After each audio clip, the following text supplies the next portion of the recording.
It's a historic piece of filmmaking that you've probably seen before, even if you didn't realize it. Shot during the height of the 1930s Dust Bowl, The Plow That Broke the Plains is the quintessential film record of the period. And while now highly acclaimed, it didn't start that way.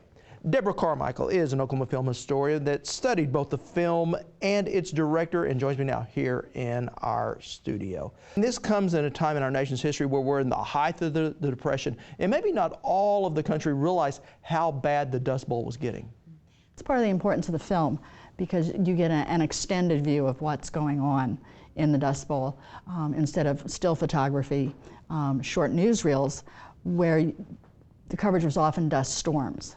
So if you weren't in the region, you could see it as a quick natural disaster, like a tornado that moves on. So the problem, the ongoing problem of the drought, the loss of soil, wasn't necessarily in the consciousness of people outside the region. What was the reception like to this film when it came out? The reception in terms of people from this area was outrage. They felt that the film would eliminate new businesses, people coming to the States, because they felt that it showed a picture that the entire state was total devastation. When obviously here in Oklahoma it was only the western panhandle section that was actually affected by the Dust Bowl that we've seen in film. So the local congressmen, senators were outraged. And when it was finally shown to some of the towns here in Oklahoma, again the local people too responded very negatively to it. In terms of perceptions outside the region, once he was able to get distribution, it was critically acclaimed.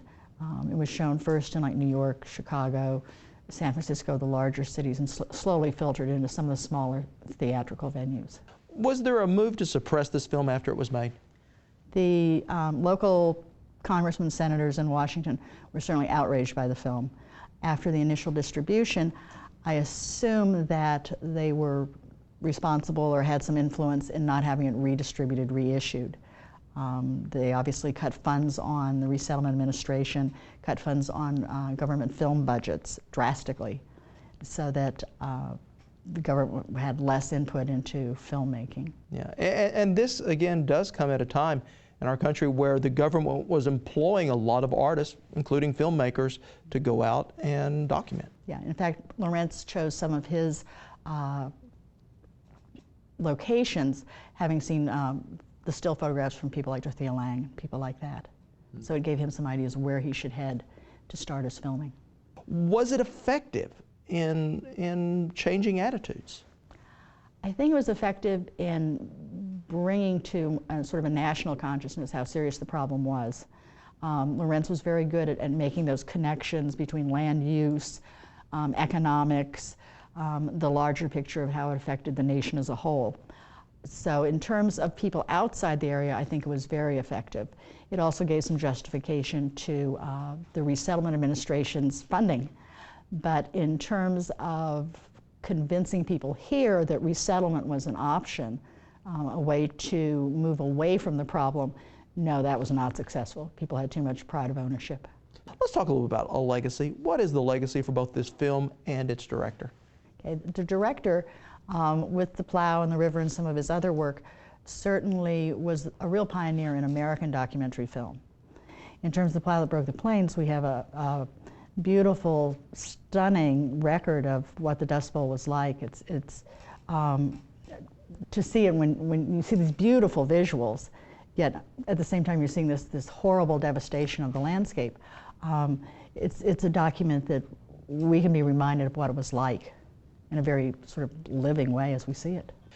And it's important to note that while Per Lawrence is definitely a filmmaker, some of the points that he made in this film are certainly implemented today.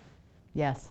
In fact, he was probably sort of an early environmentalist without even knowing it. If you'd asked him, he might have said he was a conservationist, that he was trying to conserve natural resources.